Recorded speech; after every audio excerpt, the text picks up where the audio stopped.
"Get your filthy hands off me, or I swear I will scream until every customer in this restaurant knows what you are." The words tore out of Clara Pierce before she could stop them. November rain hammered the windows of Rigatoni's at 9:47 in the evening, neon reflections bleeding across wet pavement outside as Harold Brennan's fingers dug into her upper arm, dragging her past candlelit tables toward the kitchen exit. His breath reeked of cigars and something sour, something that made her stomach turn. She twisted against his grip, her soaked delivery uniform clinging to her skin like a second layer of humiliation, the restaurant's warmth making steam rise from her clothes in thin, desperate wisps. In the private booth at the back corner, the one with the burgundy velvet seats that faced the entire room, Dante Ferraro sat frozen with his wine glass halfway to his lips. Carlo and Theo, his lieutenants, went silent mid-sentence across from him. The restaurant manager was throwing someone out. Not unusual.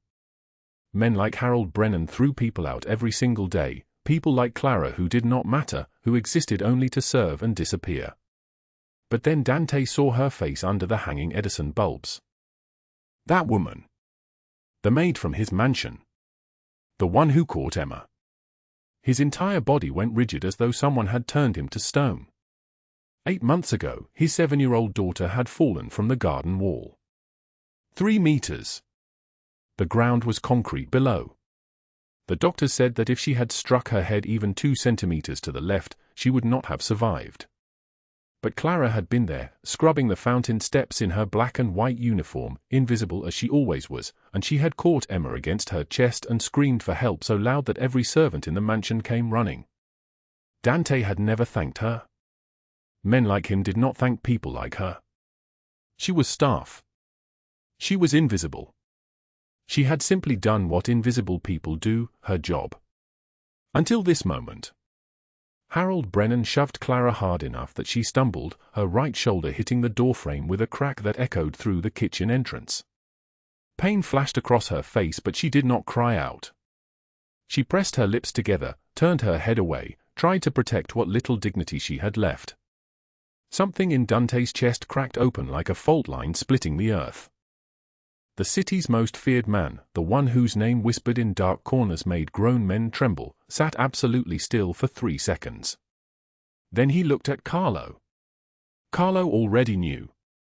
In 15 years of working for Dante Ferraro, he had learned to read the smallest shifts in his boss's expression. The tightening around his eyes. The way his hand clenched around the wine glass stem. The message was clear: do something, or I will. What Clara Pierce did not know, as she straightened her uniform and pushed through the kitchen door into the November rain, was that Harold Brennan had approximately 45 seconds left to live as a free man.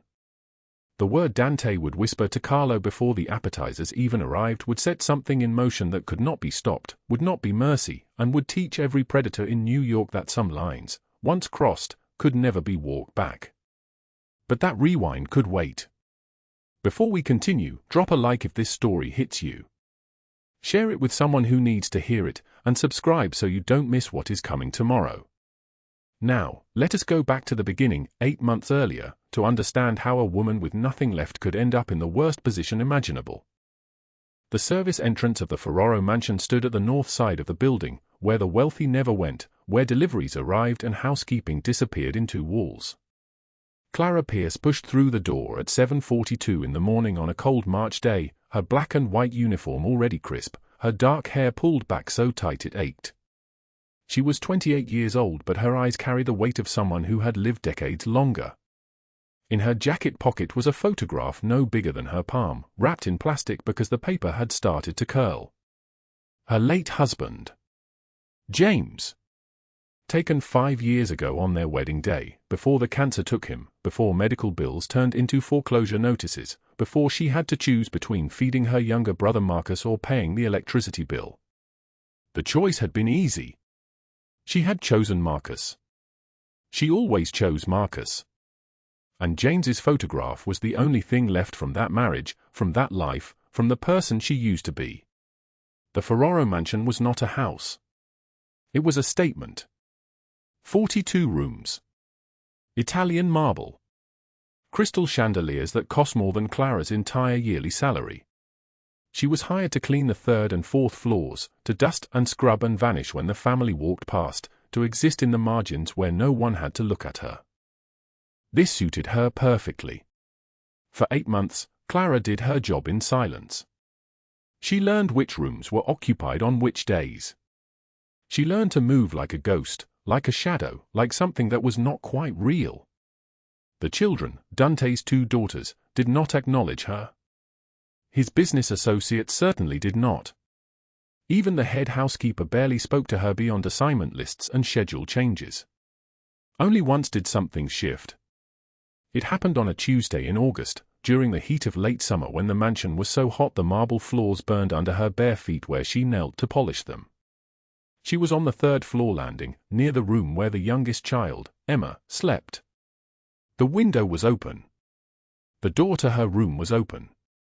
And Clara heard the sound that made her freeze, a child's scream, not the kind from nightmares but the kind from falling, from impact, from terrible sudden silence. She dropped her cleaning supplies and ran. Emma lay on the ground below the garden wall, a distance that should have meant a broken spine, internal bleeding, death. But Clara was there. She was always there, in the places no one expected an invisible maid to be, and her hands caught the child's body before it could hit the concrete. Emma was 7 years old and light as air and bleeding from a cut on her forehead, and Clara held her and screamed for help so loud that her voice shattered, so loud that every person in that mansion came running. The doctors said Emma was blessed. Clara knew better. Emma was only alive because someone invisible had been paying attention. Dante had come to the hospital that night. He stood in the doorway of his daughter's room, his expensive suit wrinkled for the first time, his eyes hollow with a fear that made him look like any other father instead of the most dangerous man in the city. He looked at Clara standing in the corner, still wearing her cleaning uniform because she had come straight from the garden, and he nodded once. That was all he said. Not a thank you. Not a word of acknowledgement. Just a nod. Clara understood. She was staff. Her job was to keep his daughter safe. She had done her job. This required no comment, no reward, no change in anything. But something had shifted anyway, invisible and complete. The months after Emma's fall passed like any other months. Clara continued cleaning. She continued being invisible. But she had seen Dante Ferraro hold his daughter's hand in a hospital room and look at her like she was the most precious thing in the world, and something about that changed how Clara understood love. It was not about words or grand gestures. It was about showing up. About being present. About catching someone before they fell. 3 days before Harold Brennan dragged her through Rigatoni's restaurant, Clara's apartment building caught fire. She was at work when it happened. She got the call from the fire department at 3 in the afternoon. She took the subway downtown, her heart cracking with every stop. The building was still smoking when she arrived, flames dying down but the damage already complete. The roof had caved in. The 3rd floor, where she and Marcus lived in a 2-room apartment for which they paid $1,400 every month, was nothing but charred beams and ash.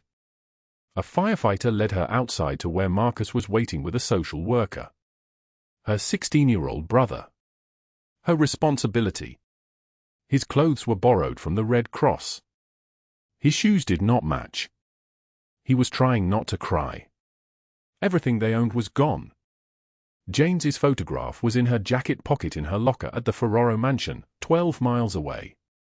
She had taken it to work that morning, a habit she had developed since his death, like carrying a piece of him into each day.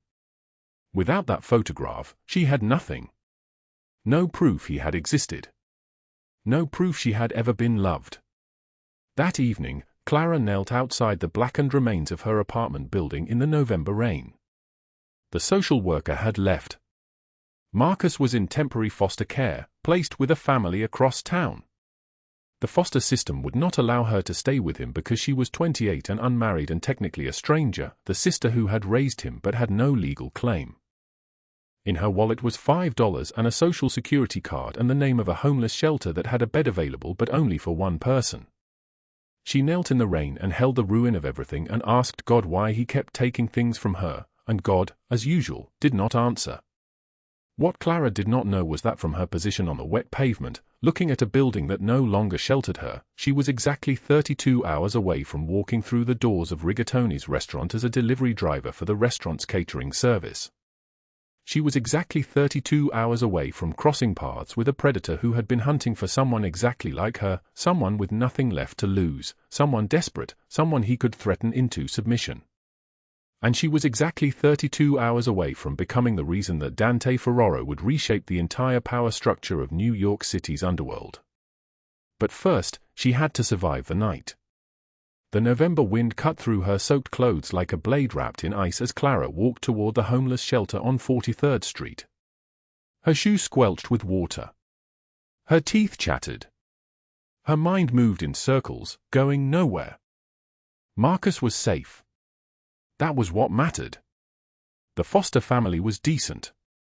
She had checked. A lawyer had told her she could petition for custody in 6 months if she could prove housing and income. 6 months felt like 6 years. 6 months felt like forever. She had to survive 6 months. 1 foot in front of the other. 1 shift at a time. She had done this before, survived the unsurvivable. After James died, she had survived the grief of watching the man she loved disappear piece by piece until he was only a skeleton. She had survived the medical bills. She had survived the evictions. She had survived being utterly, completely alone. She could survive this too. The shelter accepted her without questions, gave her a cot in a room with 16 other women, provided a thin blanket and a pillow that smelled like industrial detergent. Clara lay there in the dark and did not sleep, did not cry, did not let herself fall apart. At 5 in the morning she got up and showered in a bathroom with no privacy, changed into clean clothes from the donation bin, and started looking for work. By noon she had a job offer from a catering company called Rigatone's that serviced the restaurant of the same name. $10 an hour. Cash daily. No questions about references or background or address. They needed someone immediately and she was willing to work double shifts.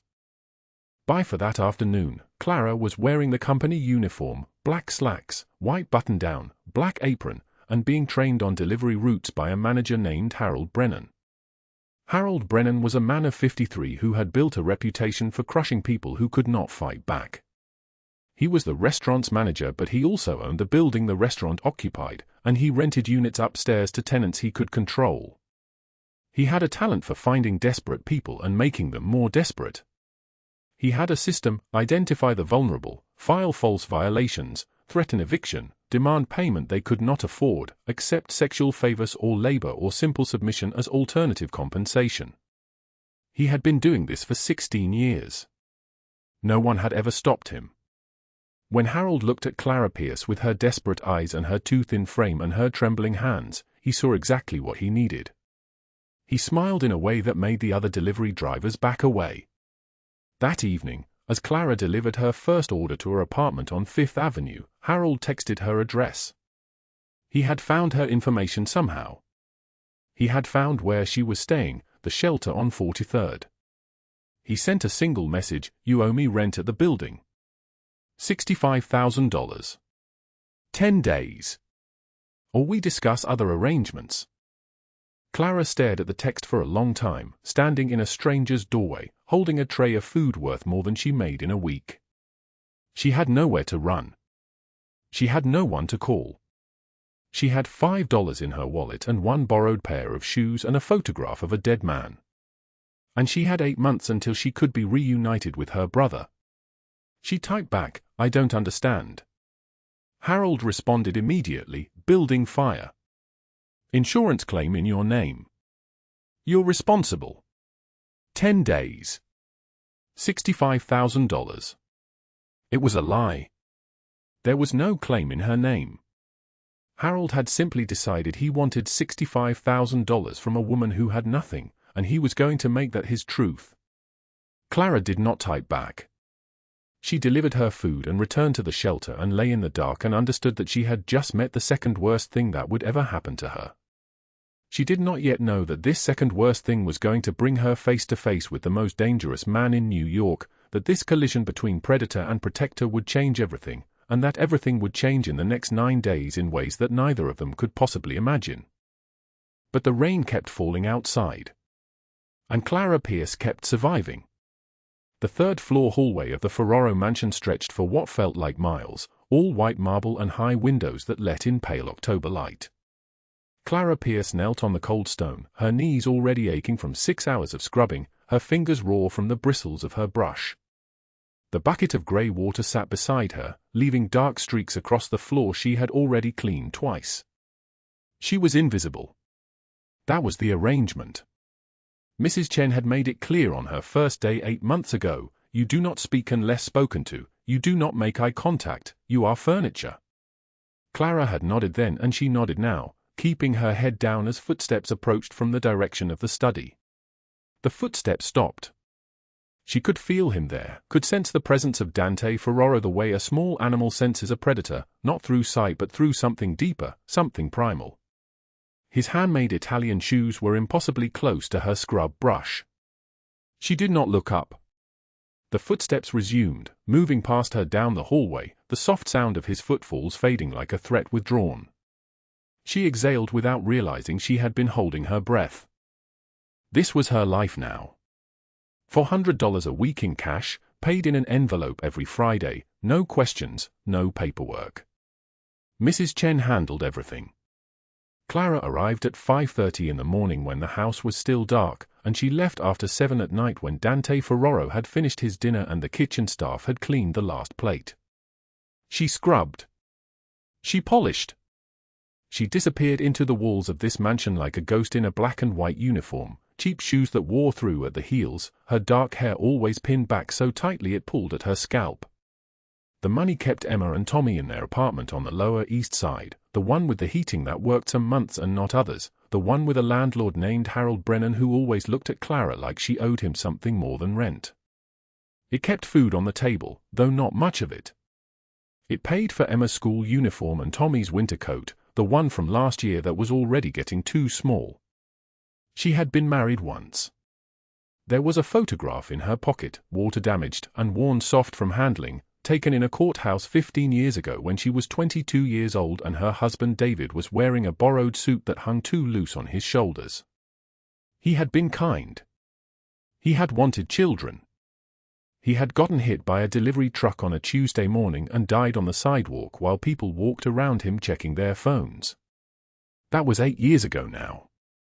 The photograph was all she had left of him, and she carried it everywhere, the way some people carried prayer cards or lucky coins.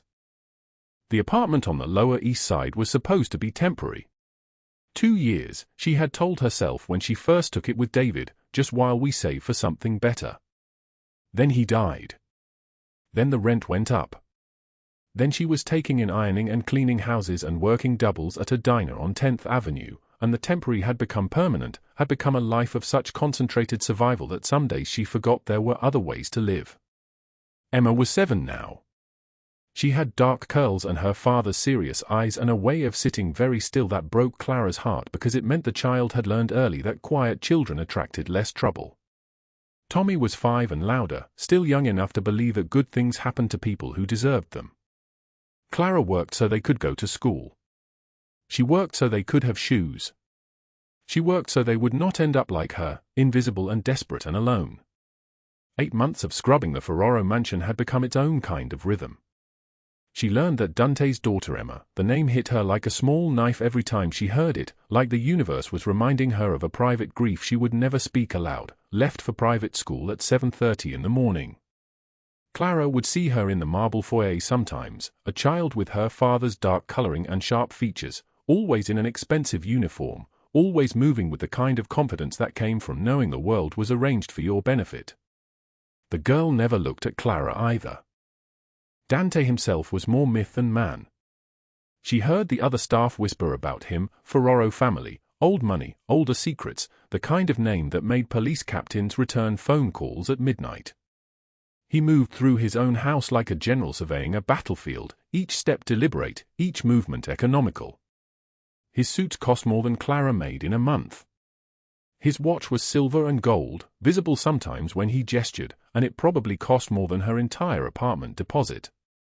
He spoke little, and when he did, his His voice was deep and solid like an oath, like something that once spoken could never be unsaid. The morning after he had passed her in the hallway, Clara found an extra $100 in her envelope. She did not know why. She never asked questions. Mrs. Chen did not offer explanations. Clara took the money and bought Tommy new shoes and did not think about it further. October turned toward November. The weather shifted from cool to cold, and Clara began to notice that the heating system in the mansion was temperamental. Some days the library was warm as a summer afternoon, other days it was cold enough that you could see your breath. The Ferraro house was all contradictions like that, immaculate and cold, expensive and somehow empty, full of people who never seemed to be present in any room they occupied. She scrubbed the marble and polished the brass and moved like smoke through hallways where serious men in dark suits sometimes stood conferring in low voices before stopping abruptly when she came near. It was a Tuesday in early October, exactly 2:47 in the afternoon according to the kitchen clock she had checked while filling her bucket with fresh water. The light coming through the garden windows was that particular shade of gold that appeared only in autumn, when the sun was lower in the sky and everything it touched looked like it was burning. Clara had moved upstairs to the windows on the second-floor landing, squeegee in hand, cleaning the glass methodically from top to bottom, watching the garden below where the roses were still blooming in defiant purple and red. That was when she heard the scream. High-pitched. Terrified. A child's voice cutting through the afternoon like glass shattering. Clara dropped the squeegee. It fell to the hardwood with a crack and she was already moving, her nurse shoes slapping against the floor, muscle memory and maternal instinct overriding everything else in her mind. The stairs to the garden were in the main foyer. She was not supposed to take the main foyer. Servants used the back stairs. But the scream came again and Clara ran. The garden door was open. She burst through it into cool air and there on the stone wall that bordered the garden's edge, was Emma Ferraro, Dante's daughter, 7 years old, balanced on the decorative stone ledge that was 8 feet high with flagstone below. The girl's foot was slipping. Her arms wheeled. Her small face was a mask of absolute panic. Clara did not think. There was no moment of decision, no calculation of risk or consequence. She simply moved the way water moves downhill, the way light moves through darkness, inevitable and complete. She ran and positioned herself directly beneath the falling child and caught Emma Ferraro against her chest so hard that the breath knocked out of both of them and they hit the ground together, Clara's shoulder taking the full impact against unforgiving stone. Pain bloomed through her shoulder like a dark flower. Emma was crying into her neck, her small fingers clutching the front of Clara's uniform, her entire body shaking. "I have you," Clara whispered. "I have you. You are safe. You are safe, Piccola, you are safe." She did not know she had spoken Italian. Some things lived deeper than language. "Help," she screamed. "Someone help. Please." Mrs. Chen and 2 security guards came running from the house. They lifted Emma away from her and checked the child's limbs and spine and eyes the way they had been trained to do. Emma was crying but unharmed. Bruised, maybe, but fine. The guards were speaking rapidly into radios. Mrs. Chen was calling for the doctor even though he was not needed. And Clara knelt there on the flagstone with her shoulder screaming agony, watching them carry Emma inside, and not one person thanked her. Not one person looked at her face. She was furniture again. Invisible again. She pulled herself up slowly, her left arm hanging useless at her side, and made her way back inside. The bucket of dirty water was still waiting by the 3rd-floor window. She picked it up with her right hand and continued working. The pain was a separate thing, something that happened to someone else. She had learned years ago how to step outside her own body and observe her suffering from a distance, the way a scientist observes a specimen in glass. What Clara did not know was that Dante Ferraro had been in his study, had heard his daughter scream, had stepped to the window just as Clara caught her. He had watched the entire thing, the run, the positioning, the impact that Clara had taken on her own body to protect a child who meant nothing to her, a child who was not hers to protect. He had watched Clara kneel there in the garden afterward and not ask for thanks, not seek acknowledgement, not even look to see if the girl was safe. He had simply moved back into his house and resumed reading the document on his desk, his hand frozen halfway to his coffee cup. But something in his chest, something that had been frozen for 23 years, ever since the day they had placed a stillborn son in his arms and told him the child's name had been Emma, that it was a girl, that there had been complications and they were sorry for his loss, something in his chest cracked just slightly. He did not understand it. He did not acknowledge it. But something had changed. The November rain fell like needles against Clara Pierce's thin jacket as she knelt outside the blackened skeleton of her apartment building at 11:34 in the evening. The smell of burnt plastic and destroyed lives hung in the air so thick she could taste it on her tongue. Firefighters moved through the wreckage like ants, their flashlight beams cutting yellow paths through the smoke that still rose from the basement. Behind her, 7-year-old Emma and 5-year-old Tommy stood in borrowed clothes from the Red Cross shelter, their small bodies shaking. Not just from cold. From witnessing everything they owned reduced to ash. Clara's hands held a single photograph, its laminated surface bubbling from heat damage. Her late husband Marcus smiled that crooked smile she would never see again, wearing his army uniform, frozen in a moment from a lifetime ago. The water damage had warped the edges but his face remained intact. It was all she had saved. Everything else, the children's clothes, the mattresses, the school books, the stuffed animals, was gone. The building supervisor had already delivered the verdict. Electrical fire. Started in the basement. Spread too fast to stop. 17 units destroyed. Including hers. His voice had carried no apology, just administrative facts delivered in the cold language of insurance claims and liability. She had signed papers she did not fully read because her hands had stopped working properly 3 hours ago. In her jacket pocket, Clara had $5. That was everything. Every cent she had saved in the past week, combined with change she had found between the couch cushions at the mansion where she worked as a maid. $5. For 3 people. For tonight and tomorrow and the day after that until she figured out what came next. Emma tugged on her sleeve. "Clara, where are we going to sleep tonight?" Clara felt something in her throat close up. The truth was she did not know. The Red Cross shelter was full. The church basement had turned away 3 families already. Her sister lived in Oregon and they had not spoken in 4 years over a disagreement neither of them could quite remember anymore. The diner on Amsterdam Avenue stayed open 24 hours. They could sit in a booth there. She could buy the children hot chocolate. At $5, that would last them until dawn. She did not say this to Emma. Instead she said, "We will figure it out, sweetheart. I promise." It was a lie. But Emma needed to sleep tonight, and lies were the only thing Clara had left to give. The Red Cross volunteer had suggested she call someone, had pushed a pamphlet into her hands about family services and emergency assistance. Clara had nodded and smiled and thrown the pamphlet away because asking for help meant admitting she had failed, meant letting the system take her children and put them in foster care where they would be separated, where Emma would stop speaking and Tommy would forget her voice. She would not let that happen. She would figure this out alone if she had to, the way she figured out everything else. What Clara did not know, as she stood in the rain holding that water-damaged photograph, was that the building supervisor had made a phone call 40 minutes earlier. Not to the fire department. He had called a number that connected to a man named Carlo, who had passed the information up through channels until it reached a man named Dante Ferraro, who had listened to the details, the fire, the maid, the children, the $5, and had gone very still in his study, his fingers paused on a coffee cup he would not pick up. 3 days later, Clara Pierce stood outside Rigatone's upscale Italian restaurant at 9:15 in the evening, rain soaking through a borrowed delivery uniform that did not quite fit across her shoulders. The uniform belonged to Sophia, her friend from the shelter, who had taken pity on Clara and offered her extra work for cash payments. No W-2s, no paperwork, no questions asked. The restaurant blazed with golden light.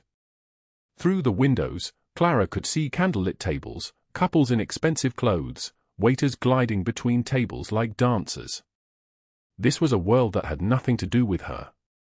She was just a delivery driver tonight, holding a bag of takeout orders in her numb hands, thinking about how the money from this shift and 3 others like it might get her to $2,000.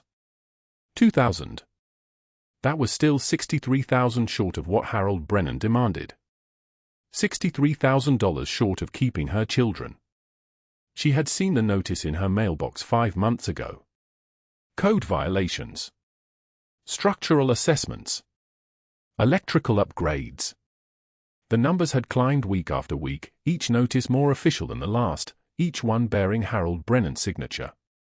He had bought the building from Mrs. Chen through some shell company, and within 2 weeks the violations started appearing. He had come to her apartment in person 3 weeks ago, sat on her sofa uninvited, and explained that she owed him $65,000 or she could surrender her body instead. He had not used those exact words. He had been much more civilized about it. "I could help you find other ways to pay," he had said, his hand creeping toward her knee. "Surely a woman in your situation understands what I am asking. We could work something out. Private payments. Very private." Clara had said she would get the money. She did not know how, but she would get it. He had given her 10 days. That was 9 days ago. The side door to rigatoni swung open with effort. Clara shook the rain from her hair and approached the hostess stand, her heart in her throat. She hated these deliveries.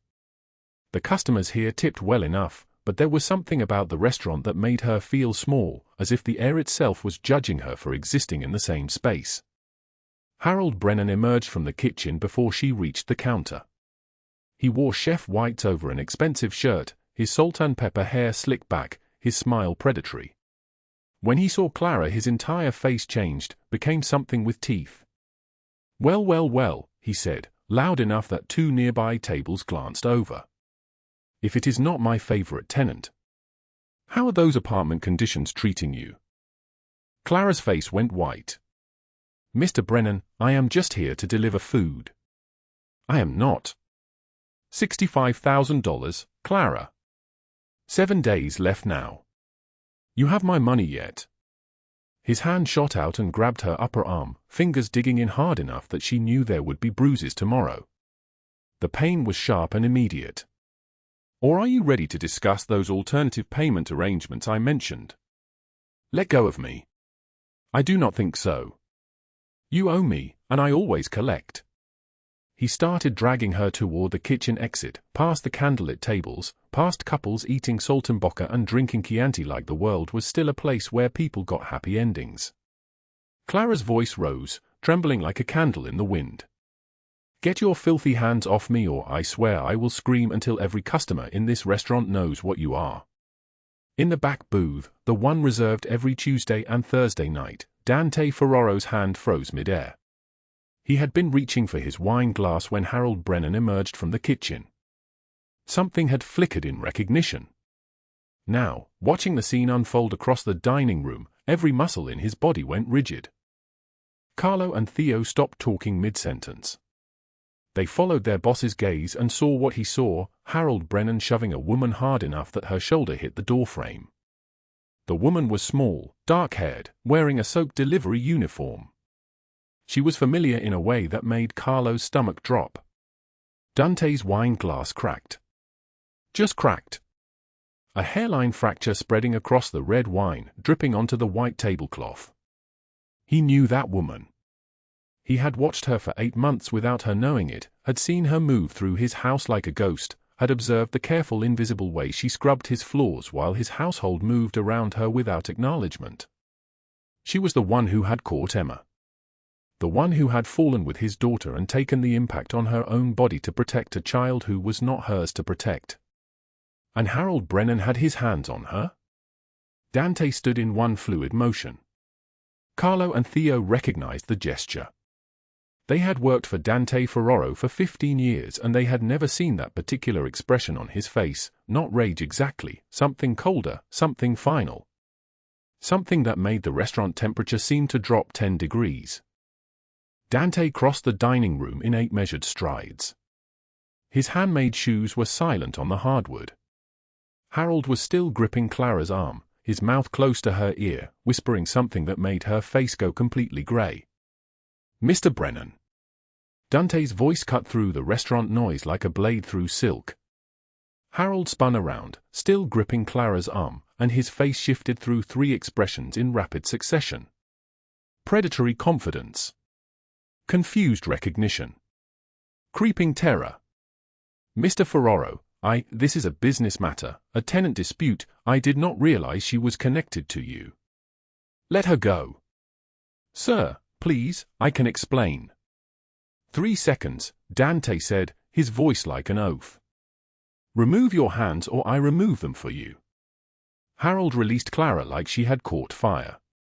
She pressed against the wall, her entire body shaking, watching as this stranger in an expensive suit, the man whose floors she scrubbed, the man whose daughter she had saved, made Harold Brennan look like a cornered rat. Carlo. Carlo appeared at his shoulder like a shadow. Sir. Mr. Brennan and I need to have a private conversation. Outside. Harold's face went white. Mr. Ferraro, please, I did not know she was. 2 more men in dark suits materialized from near the bar. They half-carried Harold toward the back exit, his legs no longer cooperating, and the last thing Clara saw was his face turning back toward her, his mouth open in a silent scream. The restaurant returned to normal volume slowly. Conversations resumed. Forks clinked on plates. The other diners had learned long ago not to ask questions about disturbances like this one. Dante Ferraro turned to look at Clara for the first time, really look at her, and she felt her breath catch because she recognized him now. Her employer. The man whose house she cleaned. The man she had never seen look directly at her before. His eyes were dark, unreadable, holding her pinned like a butterfly on a board. Clara Pierce, he said, and it landed like a weapon because he knew her name. He had never spoken to her before. She did not think he even knew she existed. Mr. Ferraro, I am sorry, I did not mean to cause a disturbance, I will leave. Sit down. What? There is a booth in the back. Sit down. We need to talk. Clara followed him on shaking legs to the private booth, sliding into the leather seat across from him while Carlo and Theo stood at a discreet distance. The candle between them threw shadows across Dante's face. Up close she could see the grey threading through his dark hair, the scar along his jawline, the way his hands rested on the table with absolute stillness. How long has Harold Brennan been extorting you? Dante asked. Clara's mouth went dry. I do not know what you. 8 months. He took over your building 8 months ago and immediately started inventing violations. $65,000 in fees that do not exist. Is that accurate? How did he know? How could he possibly know? Mr. Ferraro, I appreciate your help tonight, but this is not your concern. You saved my daughter's life, he said, and the words hung in the air between them like a grenade. Clara blinked. Emma is your daughter. You did not know. No one told me. I just caught her. That is all. That is all. Something in his voice made her chest ache. Clara, where are you living right now? She looked down at the table, at the candle wax pooling around the wick. The 24-hour diner on Amsterdam. Emma and Tommy and I, we sleep in a booth. The fire took everything. I have been taking them there at night because the shelter is full and I do not have anywhere else to go and I just need a few more days to figure something out. No. Excuse me. You are not going back to that diner. You are not paying Harold Brennan another cent. And those children are not spending another night in a booth. He pulled out his phone, typed something. There is a property on East 72nd Street. For bedrooms. Furnished. The lease is in your name as of 10 minutes ago.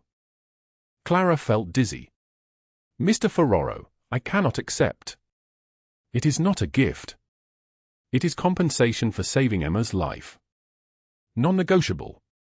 I do not need compensation for doing the right thing. Then consider it back pay. I should have thanked you 2 months ago. I did not. I am thanking you now. Clara's hands twisted in her lap. Every instinct screamed danger, that men like Dante Ferraro did not help people out of kindness, there was always a price. But God, she was so tired. So cold. Emma and Tommy had been sleeping in a diner booth for 3 nights and she had $5 left and Harold Brennan wanted $65,000 or. "Why would you help me?" she whispered. "I am nobody. I scrub your floors. You did not even know my name until tonight." Dante's expression did not change but something flickered in his eyes. "I knew your name. I have known your name since the day you started." The lie was kind. Clara could hear it. "And you are not nobody. Not to Emma. Not to me." Carlo cleared his throat quietly. Theo stared at his boss like he had never seen him before. The restaurant door opened. A woman entered in a designer coat, her silver hair perfect despite the rain. Carlo stiffened. "Boss, that is. I see her." Margaret Harrington spotted Dante immediately and approached the booth with the confidence of someone who had never been told no. She smiled at Dante like they were old friends. "Mr. Ferraro, what a pleasant surprise. I hope Harold did not cause you any trouble. He can be overzealous with tenants sometimes." Her eyes flicked to Clara dismissively. "Is this one of your girls? I did not realize Rigatonis had started doing delivery." The contempt in her voice was surgical. Clara felt herself shrinking back into invisibility, into the furniture she had trained herself to be. But Dante's voice cut across the table, cold and precise. "Miss Harrington, this is Clara Pierce. My daughter's tutor. And if you or your partner Harold Brennan approach her again for any reason, you will find out exactly how unpleasant I can be when someone threatens my family." The word family hung in the air like a grenade. Margaret's smile never wavered but her eyes went flat. She left without another word, her footsteps clicking on the hardwood floor as she disappeared into the November night. Clara's hands were shaking again. What she did not know was that upstairs in Dante's mansion there was a nursery he had never dismantled, painted blue for a son who never drew breath, a wooden cradle with the name Emma carved into its frame. And when he had seen Clara hold his living daughter, something frozen for 23 years had cracked open. The knock came at 11:47 in the evening, sharp and deliberate against the apartment door. Clara Pierce froze, her hand suspended above the kitchen counter where she had been folding Emma's clean clothes, the smell of detergent and hope hanging in the small space. Through the peephole, she saw him. Harold Brennan. His suit was tailored and expensive, his smile practiced like a weapon he had perfected over decades. Behind him stood Margaret Harrington, her silver hair untouched by the November rain outside, her coat alone worth more than Clara's entire wardrobe combined. Clara's breath caught in her throat. Her fingers went numb. "Clara," Harold's voice came through the door, syrup-sweet and poisoned. "We need to talk about your debt." She did not open it. "Mr. Ferraro may have scared me that night at the restaurant," he continued, his tone suggesting this was all a small misunderstanding between reasonable people. "But we both know he is not going to protect you forever. Men like him, they get bored. They move on to new toys. And when he does, when you find yourself alone again, you will still owe me $65,000. Plus the accumulated interest. Unless we come to some other arrangement." The implication hung in the hallway like a blade. Clara understood exactly what arrangement he meant. She had understood it the first day he had shown up at her door, 2 months ago, with his foreclosure notices and his terrible smile. She pressed her forehead against the cold wood of the door. The apartment behind her was silent except for the distant hum of the refrigerator and the wind rattling the windows. Emma and Tommy were asleep in their beds, real beds, with clean sheets, for the first time in years. Tommy slept with his thumb in his mouth, his face peaceful in a way Clara had not seen since before the fire. Emma dreamed without nightmares for the first time since their father died. "I can give you until tomorrow morning," Margaret's voice cut through, smooth and cruel. "But then we start taking what we are owed. The children, they are what, 7 and 5? There are agencies we can contact. Very quick processes. You will be alone again by nightfall." Clara's knees almost buckled. The threat was not veiled. It was not even a threat, really, it was a promise, delivered by a woman who had dismantled the lives of 400 families without losing sleep, without even thinking about them once they had signed away their homes. Her hand moved toward the deadbolt. She had $5 in her pocket. That was everything. No savings. No family. No job beyond the envelope Dante slipped her twice a month, compensation for being Emma's tutor, which was really just an excuse to keep her close. And what happened when that stopped? What happened when he moved on, as all-powerful men eventually did? She would be here, alone, with 2 children and nothing but a water-damaged photograph of a dead husband and a heart that was too tired to keep breaking. Her fingers touched the lock. The photograph of Marcus was on the mantel behind her, preserved in a plastic frame Dante had given her. It was bubbling at the edges from the fire, the image soft and wavering like a memory that was already fading. What would Marcus think if he could see her now? What would he think about what she was about to do? She did not want to know the answer. Her hand turned the deadbolt. And her phone buzzed in her pocket. A text message from an unknown number, glowing against the darkness. Step away from the door. Cover the children's ears. This will be loud. Clara yanked her hand back like the lock was burning. She stumbled away from the door, moving toward the bedroom where Emma and Tommy slept, her heart hammering against her ribs like it was trying to escape. She had just pulled Tommy's door closed when the apartment door exploded inward, not broken, not forced, but lifted clean off its hinges by 2 men in black tactical gear who materialized like ghosts, moving with the mechanical precision of machines. Harold Brennan did not even have time to scream. They had him face down on the hallway carpet before his brain could process what was happening, zip ties around his wrists, his expensive suit pressing against the dingy floor. Margaret Harrington tried to run. She made it exactly 4 steps down the hallway before another man appeared behind her, one hand settling on her shoulder with the gentleness of a predator, his voice absolutely flat. Federal agents. You are under arrest. The hallway filled with them then. 12 men, 14, 20, Clara lost count. DEA and FBI logos on their vests, moving with organized fury, securing the space with weapons held low and ready. She pressed herself against the living room wall, barely breathing, watching from the shadows as the apartment door frame hung empty like a missing tooth. Dante Ferraro walked through that empty space like he owned the entire building. Which, Clara realized with dizzy clarity, he probably did. He wore a charcoal suit that cost more than she had earned in her entire life, a white shirt open at the throat revealing the silver chain he wore, his face a mask of absolute calm. Behind him came Carlo and Theo, flanking him with the loyalty of men who would walk into fire if he asked it. Harold Brennan was dragged to his feet, and the moment he saw Dante, his entire body began to shake like a cornered animal, like prey finally understanding it had never been hunting at all.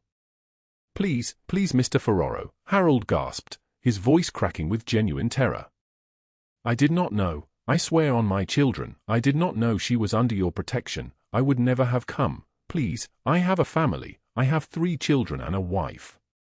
You threatened mine, Dante said. His voice was conversational, almost bored, which somehow made it infinitely more terrifying. That was unwise. I will leave the city.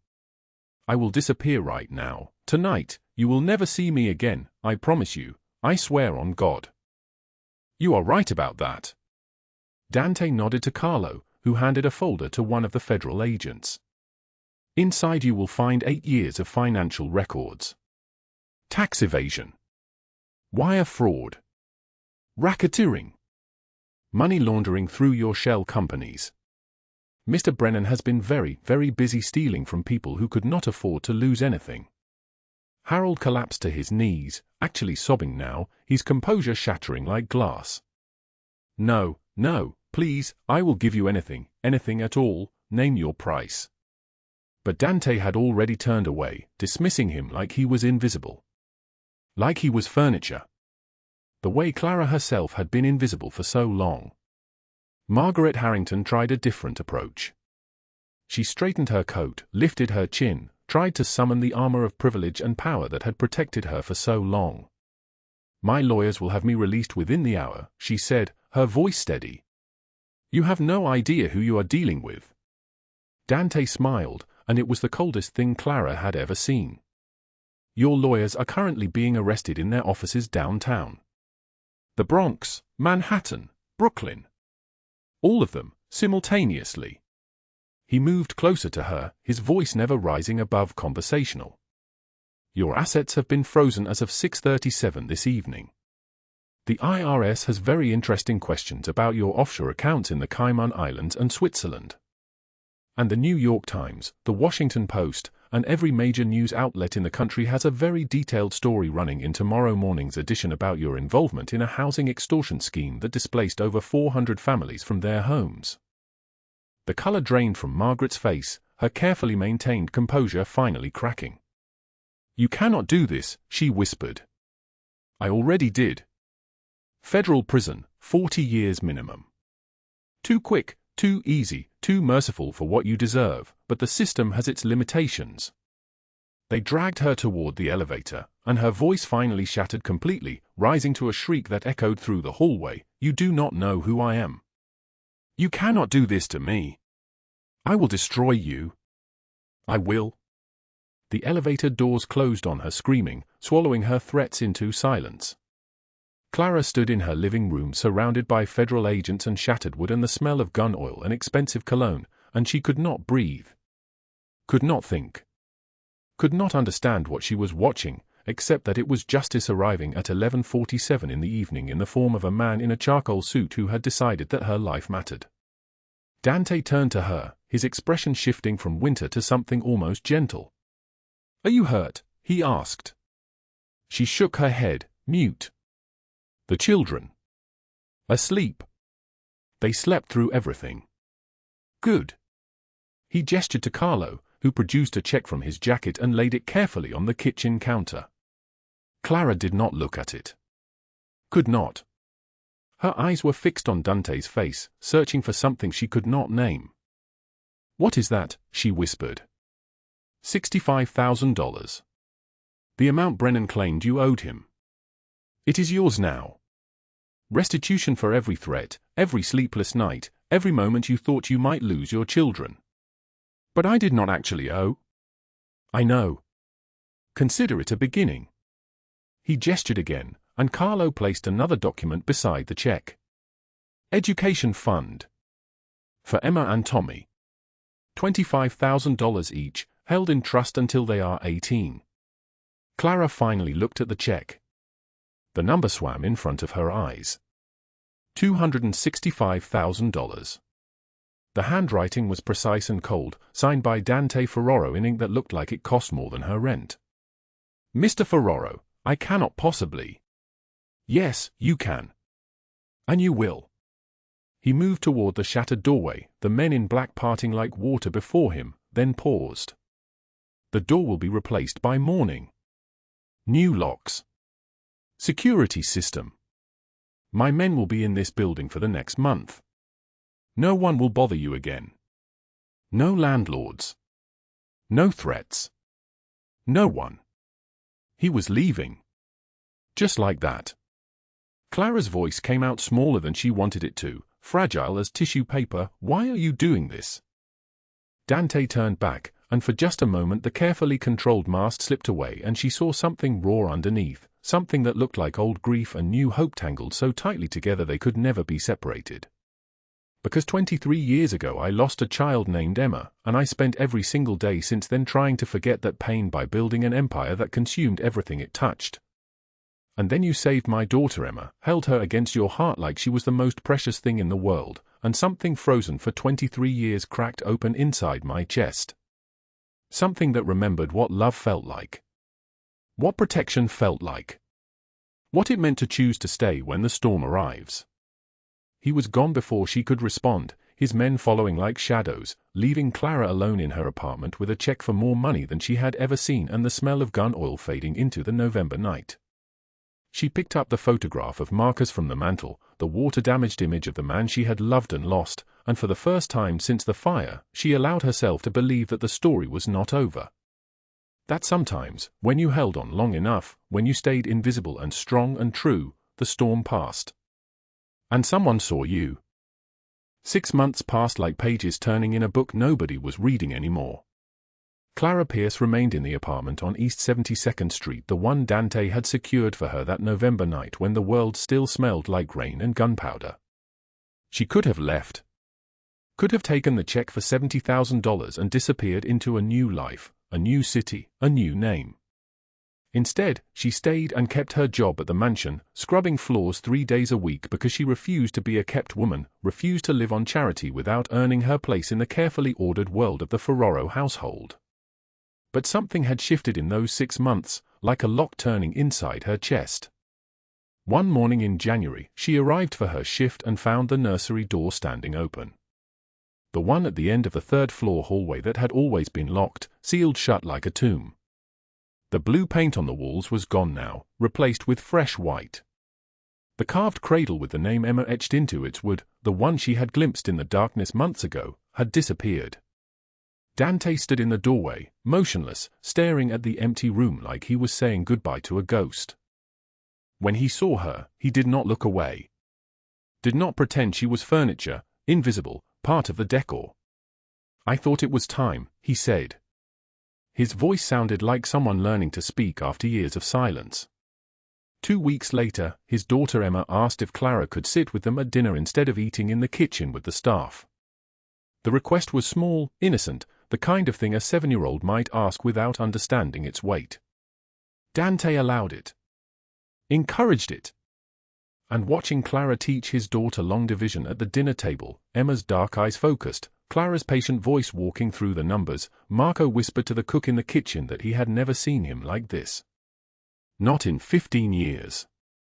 In April, Clara found an envelope on her cleaning cart. Inside were for Broadway tickets to a show her foster daughter Emma had mentioned wanting to see. No note. No explanation. When she tried to return them, Dante's response was delivered through Mrs. Chen, the housekeeper. "Emma deserves to see it. Take Tommy and my Emma too. They will enjoy each other's company." The 4 of them went, Clara and her 2 foster children and Dante's daughter, and halfway through the second act, Clara looked up to see Dante sitting 3 rows back, watching not the stage but Emma's face as she laughed at the performers. He left before intermission without saying a word, but the careful distance he maintained felt less like rejection and more like respect. Clara enrolled her foster children in a good school using the money from the check. Started night classes at community college, her fingers cramping as she took notes on economics and business management. Built a life that was hers, not dependent on anyone's protection or charity. She needed to know she could stand on her own 2 feet. Needed to prove to herself that she was not just another woman saved by a powerful man, another rescue story with no ending. But Dante never asked her to stop working. Never suggested she was anything other than what she chose to be. And slowly, across months of small gestures and careful distance, a book left on her cleaning cart with a note that said, "I thought you might like this," a scholarship application filled out for Emma with her name on it, a winter coat in her exact size hanging in the staff closet on the coldest day of January. Something grew between them that neither could name. It was a November evening, exactly 1 year since that night at Rigatoni's, when everything changed again.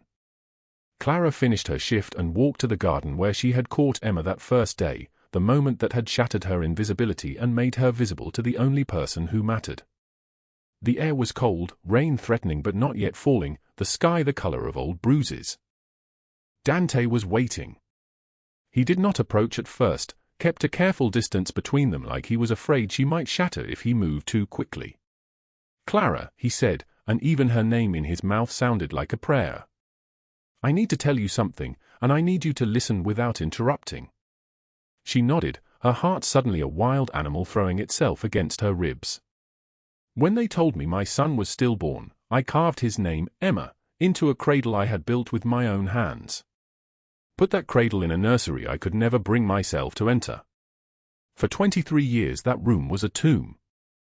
And then you saved my daughter and I saw you hold her against your heart like she was the most precious thing in the world, and something in that tomb cracked open." His hands flexed at his sides. The gold watch caught the fading light. I told myself I was protecting you because you saved Emma, because it was the right thing to do. That was a lie. I was protecting you because somewhere in those 8 months of watching you scrub my floors and keep your head down and survive despite everything trying to break you, I fell in love with the strongest woman I have ever met. And I have spent the last year trying to give you everything you needed to build a life without me, because you deserve a choice. You deserve to stand as my equal, not as someone I saved. Clara's breath caught in her throat. So I am telling you now, when you have your own home and your own money and your own life, when you do not need me for anything, that I love you. And if you want nothing to do with me, I will respect that. But if there is any part of you that feels the same, I would very much like to take you to dinner. As equals. She crossed the garden and took his hand, and for the first time in a year, allowed herself to stop being invisible. I would like that very much, she whispered. They stood in the garden as the November rain began to fall, two people who had chosen to stay when the storm arrived. 5 years later, on another November evening, Clara stood in that same garden watching her foster daughter Emma, now 12 years old, teach Dante's daughter and their twin sons how to climb the wall safely, with supervision. Laughter echoed across the wet stones. Dante came up behind her, wrapped his arms around her waist, and pressed his face into her hair. "What are you thinking about?" Clara leaned back into him, feeling the steady beat of his heart against her spine. "I am thinking about how 5 years ago I had $5 and a photograph and 2 children who needed a home, and I thought that was all I would ever have. And now." She gestured at the garden, at the children laughing, at the life they had built from ashes and rain and one moment of recognition across a restaurant. "Now I have everything." "We have everything," Dante corrected softly. "Because you chose to stay when the storm arrived." She turned in his arms and kissed him as the November rain fell harder, but this time they had shelter and warmth and each other. Family is not always bound by blood but by those who choose to stay when the storm arrives.